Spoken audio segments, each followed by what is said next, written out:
इस वक्त जो दरपेश चैलेंजेस हैं लोकल मार्केट को, वो क्या हैं? पाकिस्तान का इस वक्त जो ताजिर है ना, और पाकिस्तान का जो मैन्युफैक्चरर है, यहाँ का जो होलसेलर है, यहाँ का जो डिस्ट्रीब्यूटर है, वो आप यूँ समझ लीजिए एक सरमाया होते हुए यहाँ इस मुल्क में मौजूद है। ना चाहते हुए भी इस मुल्क के अंदर ऐसे हालात बनाए गए कि लोग सरमाया लें और यहाँ से दुबई चले जाएँ, यहाँ से तुर्की चले जाएँ, जहाँ दिल चाहे वहाँ चले जाएँ, इस मुल्क में ना रहें।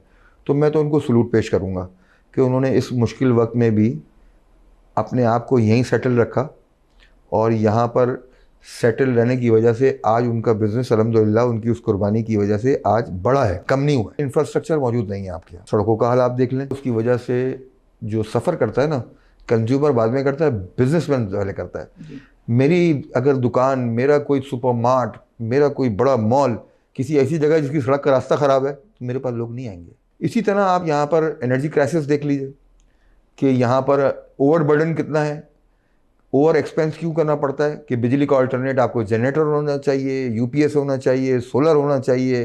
तो अगर यही आप जो है इन्वायरमेंट को हेल्दी इन्वायरमेंट कर दें, इंफ्रास्ट्रक्चर बेहतर कर दें, ये जो टैक्सेस का हर कोई मुँह उठा के आ जाता चला, जो सरकार की जेब में भी नहीं जाता, ये जो टाउनों की सतह पर, सिटी की सतह पर टैक्स हो रहे हैं, सूबाई सतह पर टैक्स हो रहे हैं, ये आज भी हाथ से लिखे हुए जो है ना चालान लेकर आते हैं। ये हम प्रॉपर्टी टैक्स का लिया है, आपका इतना कर दें, हमारे इतने पैसे दे दो। ये प्रोफेशनल टैक्स है, सारा मैनुअल हो रहा है। ये जो है फलां टैक्स है। तो जितने भी टैक्स हैं ये आज के इस कंप्यूटराइज दौर में के अंदर तो इसका तो सवाल ही पैदा नहीं होता। अरबों रुपए का टैक्स है कि जो हुकूमत को हासिल हो सकता है कि अगर वो बीच में से ये सारी चीज़ें ख़त्म कर दें। आप ऑनलाइन टैक्स जमा करें और स्पेसिफिक दें। आपके दुकानदार को यही नहीं पता आज तक कि मेरे इस बोर्ड का टैक्स क्या है, क्योंकि उसको छुपाया हुआ है। तो जो कानून छुपाए जाए ना, उसके अंदर करप्शन आती है। ये सारे लोग मौजूद हैं तो ये टैक्स बिल्कुल देंगे, मगर असल बात यह है कि भरोसे का, ट्रस्ट की बात होती है। आप पैसा वहाँ देते हैं जहाँ पर आपको ट्रस्ट हो, भरोसा हो, और जहाँ पर आपके साथ 10 दफ़ा धोखा हो चुका हो तो वहाँ तो आप बिल्कुल भी नहीं जाते।